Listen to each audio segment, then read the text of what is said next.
बात होगी महाराष्ट्र की, महाराष्ट्र के घमासान की, समाधान की भी, और साथ ही साथ राजनीति जो मंडी बनती जा रही है उस पर भी आज हम चर्चा करने वाले हैं। बात होगी खुददारी की भी और गद्दारी की भी। अब जब मैंने महाराष्ट्र घमासान, ये घमासान शब्द इस्तेमाल किया, उसका जो समाधान निकला है, घमासान चल रहा था, पिछले 1.5 साल से भी ज्यादा का वक्त गुजर चुका है। अयोग्यता की तलवार लटकी हुई थी शिंदे गुट के, और शिंदे गुट खुद और शिंदे गुट के 16 विधायकों पर, एकनाथ शिंदे बाकी उनके विधायक, कि भाई अयोग्य हैं क्या, क्योंकि उन्होंने शिवसेना को दो फाड़ कर बीजेपी के साथ हाथ मिला लिया था और सरकार बना ली थी। तो इसी पर 1.5 साल बाद महाराष्ट्र के विधानसभा स्पीकर राहुल नार्वेकर का फैसला आया है। और फैसला क्या? एकनाथ शिंदे गुट की शिवसेना ही असली शिवसेना है, यानी कि एकनाथ शिंदे अब मुख्यमंत्री बने रहेंगे। वो तलवार जो लटकी हुई थी, क्या वो हट गई है? मैंने क्या शब्द इसलिए इस्तेमाल किया, स्पीकर के फैसले के बाद ही दरअसल कोई भी राजनीतिक दल सुप्रीम कोर्ट में गुहार लगा सकता है इस फैसले पर अपना विरोध दर्ज करते हुए, इसकी समीक्षा की मांग की जा सकती है। लेकिन यह घमासान इतना लंबा क्यों चला?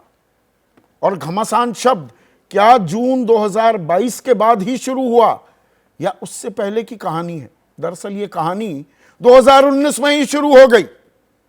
महाराष्ट्र में सरकार बनी थी विधानसभा चुनाव के नतीजे आने के बाद। जो जनादेश था वो दिया गया था बीजेपी और शिवसेना को, दोनों साथ मिलकर लड़े थे, लेकिन शिवसेना अलग हो गई। बीजेपी ने कोशिश की एनसीपी को रिझाने की। सुबह सुबह देवेंद्र फडणवीस ने बतौर मुख्यमंत्री और अजित पवार ने उप मुख्यमंत्री के तौर पर शपथ तो ली, लेकिन वो सरकार नहीं चल पाई। और 28 नवंबर 2019 को महाविकास अघाड़ी की सरकार बन गई। शिवसेना जो बीजेपी के साथ थी वो चली गई एनसीपी और कांग्रेस के साथ और सरकार बना ली। लेकिन तोड़फोड़ का, आया राम गया राम, राजनीतिक मौका परस्ती का खेल यही नहीं थमा और जून में एकनाथ शिंदे बागी हो गए। 40 विधायकों के साथ अलग गुट बना लिया, बीजेपी के साथ हाथ मिला लिया और मुख्यमंत्री बन बैठे। तो अयोग्यता को लेकर सवाल उठाए शिवसेना उद्धव ठाकरे गुट ने कि ये तो गलत हुआ है, ये तो अयोग्य हैं। उसमें जो कानूनी प्रक्रिया थी वो चलते चलते सुप्रीम कोर्ट की भी फटकार लगी स्पीकर राहुल नार्वेकर को कि टाइम, एक समय निर्धारित कीजिए, जल्द फैसला सुनाइए। ये अक्टूबर की बात है पिछले साल की। तो आज वो फैसला आ गया। इस बीच एक और खेल हुआ था, वो ये कि एनसीपी भी दो फाड़ हो गई। चाचे का साथ छोड़ भतीजा अजित पवार वो भी सरकार में शामिल हो गए एनसीपी के 40 के करीब विधायकों को लेकर। तो आज जो फैसला आया, सबकी निगाहें उस पर टिकी हुई थी।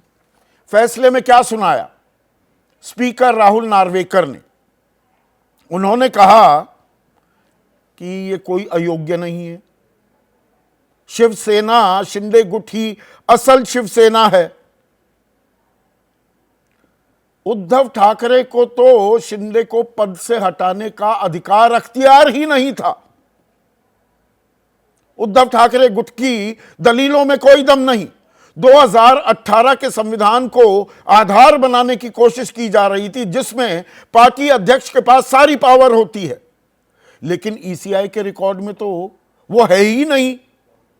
संविधान तो 1999 का है, जब बाला साहब ठाकरे सर्वे सर्वा होते थे शिवसेना के, और उन्होंने शिवसेना को लोकतांत्रिक बनाने के लिए डिसेंट्रलाइज की थी, विकेंद्रीकरण किया था ताकतों का, कि सब कुछ पार्टी अध्यक्ष के हाथ में नहीं होगा।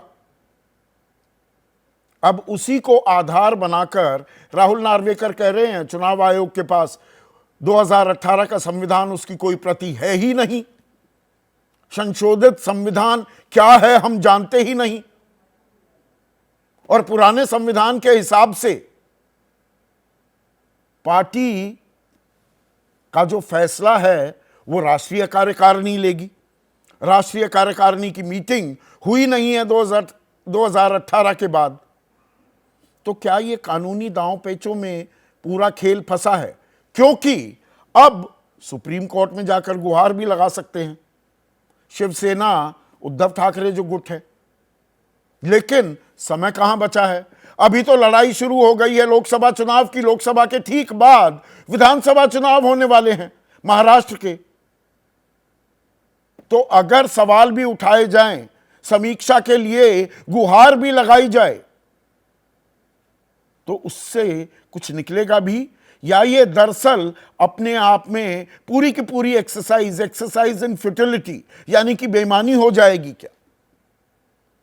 और इससे आने वाले लोकसभा चुनाव पर क्या असर पड़ेगा? क्योंकि महाराष्ट्र उत्तर प्रदेश के बाद सबसे ज्यादा लोकसभा सीटों वाला प्रदेश है, 48 सीटें हैं। अब वहां पर इंडिया गठबंधन अपने सीटों के बंटवारे के लिए बात तो कर रहा है। शिवसेना कह रही है 23 तो हमें लड़ने चाहिए, जो हम बीजेपी के साथ भी लड़े थे। लेकिन अगर हम एनडीए की भी बात करें तो वहां भी दिक्कत है।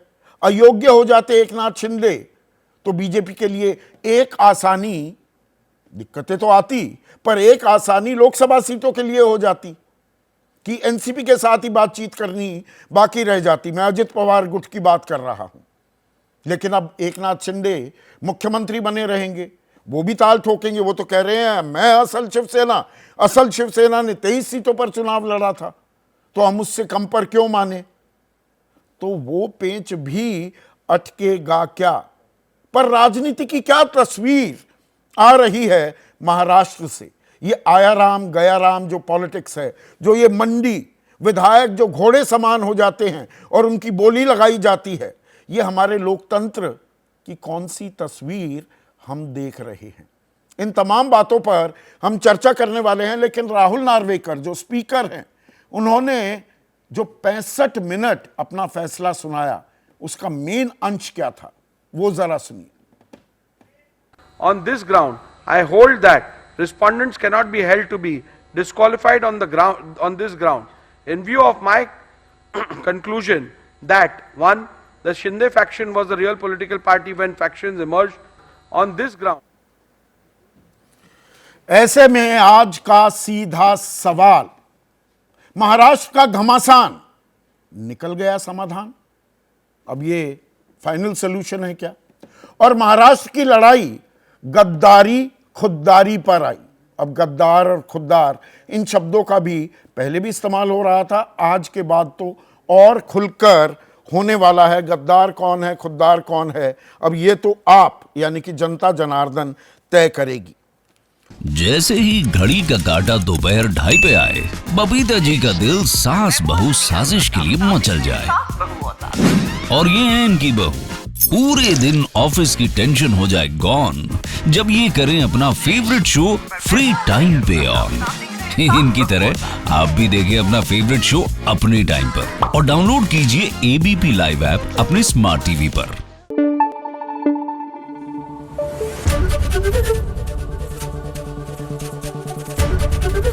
एबीपी न्यूज आपको रखे आगे।